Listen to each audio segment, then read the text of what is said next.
സ്വകാര്യ ഭാഗങ്ങൾ അതീവ കറുപ്പ് ഇരുണ്ടിരിക്കുകയാണ്. കുറച്ചൊക്കെ ഒന്ന് മാറ്റം വന്നിരുന്നെങ്കിൽ നമ്മൾ ആഗ്രഹിക്കാറുണ്ട്. ഈ കറുത്തു പോകുന്നതിന് ചിലപ്പോൾ ഫംഗൽ ഇൻഫെക്ഷൻ കാരണമാകാം, അല്ലെങ്കിൽ വിയർപ്പ് തങ്ങി നിൽക്കുന്നതോ വസ്ത്രങ്ങളുടെ അലർജിയോ ഒക്കെ ആയിരിക്കാം.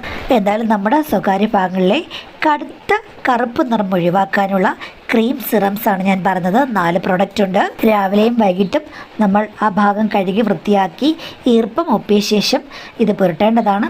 അതുമാത്രമല്ല, ഏകദേശം ഒരു 90 ദിവസമെങ്കിലും നമ്മൾ പുരട്ടണം. അല്ലാതെ ഇന്ന് പുരട്ടിയിട്ട് ഒരാഴ്ച കഴിഞ്ഞ് നോക്കിക്കഴിഞ്ഞാൽ മാറ്റം ഉണ്ടാകില്ല.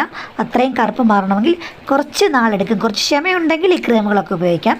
പെട്ടെന്ന് ഫലം ചെയ്യുന്ന പല ക്രീമുകളിലും സ്റ്റീറോയിഡ് അടക്കമുള്ള ഹാനികരമായ വസ്തുക്കൾ ഉണ്ടാകും. അതുകൊണ്ട് അത് നമുക്ക് ഉപയോഗിച്ച് കഴിഞ്ഞാൽ പ്രത്യേകിച്ച് ആ സമയത്ത് ഗുണമല്ലാതെ ദീർഘകാലമുള്ള ഗുണം കിട്ടില്ല. അതുകൊണ്ട് കുറച്ച് വെയിറ്റ് ചെയ്തിട്ടാണെങ്കിലും ഇതുപോലെയുള്ള നല്ല ക്രീമുകൾ ഉപയോഗിക്കുക. പേരും പടവും എല്ലാം സ്ക്രീനിലുണ്ട്, നോക്കിയാൽ മതി. ഓൺലൈൻ സ്റ്റോറുകളിൽ നിന്നോ അല്ലെങ്കിൽ അടുത്തുള്ള ഏതെങ്കിലും നല്ല മെഡിക്കൽ സ്റ്റോറിൽ നിന്നോ വാങ്ങി ഉപയോഗിക്കാവുന്നതാണ് കേട്ടോ.